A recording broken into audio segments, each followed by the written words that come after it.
Pernah dengar cerita tentang pengendara yang tiba-tiba pusing, mual, jantung berdebar, dan hampir pingsan saat melewati alas roban? Bukan karena kecelakaan, bukan karena remblong, tapi karena sesuatu. Ada yang bersumpah melihat sosok melintas, ada yang merasa seperti dipantau, ada pula yang mengaku pikirannya kosong, seolah kesadarannya direbut perlahan. Dan yang paling mengerikan, reaksi tubuhnya nyata. Hari ini, kita akan masuk ke alas roban. Bukan hanya lewat cerita mistis, tapi lewat otak, tubuh, dan sains yang jarang dibahas. Bayangkan ini, jam menunjukkan 01.30 dini hari. Motor melaju konstan, hutan di kiri dan kanan rapat, tinggi dan gelap. Tidak ada rumah, tidak ada lampu, tidak ada suara manusia, hanya mesin dan angin. Di titik tertentu, suasana berubah, bukan karena ada penampakan jelas, tapi karena tubuhmu mulai bereaksi sendiri. Napas terasa pendek, pandangan menyempit, jantung berdetak terlalu cepat, lalu terasa seperti berhenti sesaat. Beberapa pengendara menceritakan hal yang sama. Kepala mendadak ringan, perut mual, panik datang tanpa sebab. Perasaan ada yang salah, tapi tak tahu apa. Lalu cerita mistis masuk. Katanya, alas roban adalah jalur jin penjaga hutan. Katanya, ada energi lama dari zaman kolonial. Katanya, yang lewat sendirian akan ditekan. Masalahnya, semua gejala itu nyata secara medis. Dan yang lebih mengerikan, gejala itu bisa membuat seseorang kehilangan kontrol, bahkan menyebabkan kecelakaan fatal. Jadi pertanyaannya sekarang, apakah ini benar-benar makhluk gaib? Atau ada jebakan lain yang jauh lebih dekat dan mematikan? Bukan jin, tapi inilah rahasia yang menyerang otak. Sekarang kita masuk ke titik balik. Bukan cerita, bukan mitos, tapi dua pemicu ilmiah utama yang bekerja bersamaan di alas roban. 1. Infrasound, suara yang tidak kamu dengar. Di hutan lebat dan jalur pegunungan seperti alas roban, angin, kontur tanah, dan pepohonan bisa menghasilkan infrasound. Infrasound adalah gelombang suara frekuensi sangat rendah di bawah ambang pendengaran manusia. Kamu tidak mendengarnya, tapi tubuhmu merasakannya. Efek infrasound pada manusia, kecemasan mendadak, disorientasi, rasa diawasi, halusinasi bayangan, panik tanpa sebab jelas. Ini bukan teori. Fenomena ini pernah dilaporkan di terowongan, gunung, bangunan tua, area hutan tertutup. Otak kita menafsirkan ancaman, meskipun tidak tahu dari mana asalnya. Dan sekarang, tambahkan pemicu kedua, hipoksia ringan plus kelelahan visual. Alas roban berada di area berketinggian tertentu dan sering dilalui saat malam hari oleh pengendara lelah. Apa yang terjadi? Oksigen sedikit lebih rendah, tubuh sudah capek, mata terus menatap pola hutan yang monoton dan gelap. Ini menyebabkan otak kekurangan oksigen ringan, hipoksia ringan, fokus menurun, reaksi emosional meningkat, logika melemah.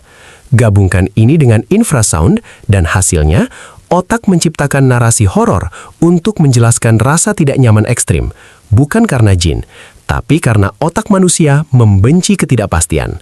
Menghadapi teror alas roban antara sains, iman, dan kendali diri.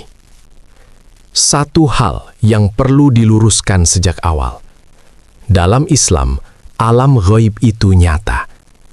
Jin, syaiton, dan makhluk tak kasat mata ada dan diakui Al-Quran. Namun, Islam juga mengajarkan satu prinsip penting. Tidak ada satupun makhluk yang bisa mencelakakan manusia tanpa izin Allah. Artinya, rasa takut yang berlebihan justru membuka celah terbesar.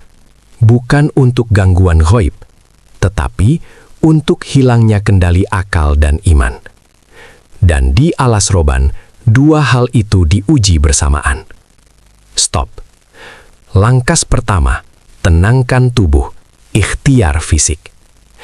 Islam tidak pernah mengajarkan kita mengabaikan sebab akibat duniawi. Ketika gejala muncul, dada terasa sempit, kepala ringan, panik tiba-tiba, perasaan diawasi, itu tanda tubuh sedang memberi sinyal bahaya. Langkah konkret. Menepi dan berhenti 3-5 menit. Turun dari motor, tarik nafas perlahan. Duduk jika perlu. Buka visor helm atau jendela mobil. Oksigen yang masuk membantu menormalkan fungsi otak. Minum air putih. Dehidrasi memperparah kecemasan dan disorientasi. Ini bukan soal takut. Ini soal menjaga amanah tubuh yang Allah titipkan. Langkah kedua, luruskan persepsi, kendali kognitif. Di titik ini, otak biasanya mulai menciptakan cerita. Kenapa dadaku begini? Jangan-jangan ada sesuatu. Islam mengajarkan agar kita tidak membiarkan was-was berlarut. Rasulullah Shallallahu Alaihi Wasallam bersabda, "Sesungguhnya syaitan itu berjalan dalam tubuh manusia seperti aliran darah." HR Bukhari dan Muslim. Bukan berarti semua rasa takut berasal dari jin, tapi kepanikan tanpa kendali adalah pintu masuk was-was. Maka lakukan ini. Katakan dalam hati, ini reaksi tubuh, bukan ancaman nyata. Sadari bahwa rasa takut tidak sama dengan bahaya. Sensasi tidak sama dengan realitas. Kesadaran ini menurunkan respon panik secara signifikan. Keenam, langkah ketiga, perlindungan rohani, ikhtiar iman. Inilah bagian yang sering dilupakan. Dalam Islam, perlindungan bukan dengan tantangan, tetapi dengan tawakal dan zikir. Saat di jalur sunyi seperti alas roban, baca ayat kursi. Karena Rasulullah Shallallahu Alaihi Wasallam bersabda bahwa ayat ini adalah perlindungan dari gangguan jin. Baca, A'udzu billahi minasyaitonir rajim. Zikir singkat tapi konsisten.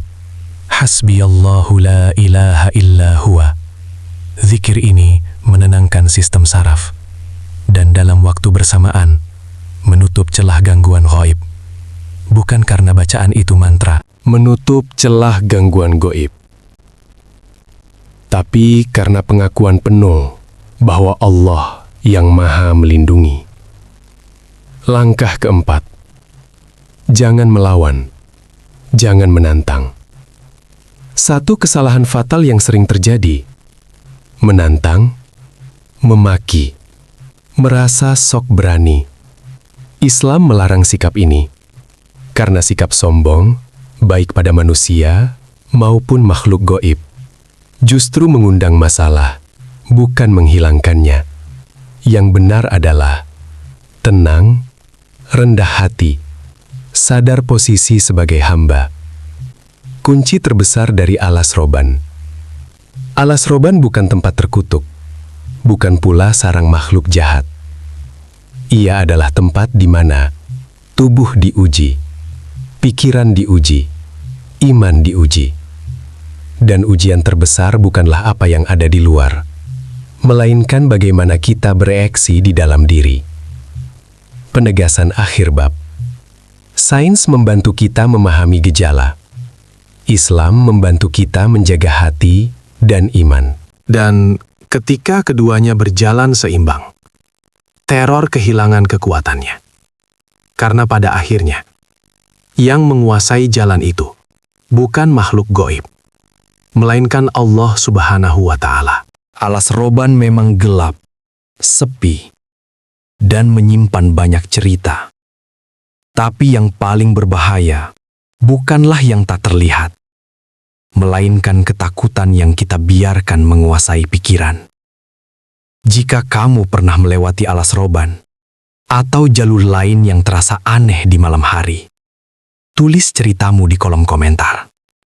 Dan jika kamu ingin lebih banyak cerita horor, yang dibebah dengan logika dan sains. Subscribe Shadowed Stories. Karena tidak semua teror berasal dari dunia lain. Sebagian lahir dari dalam kepala kita sendiri.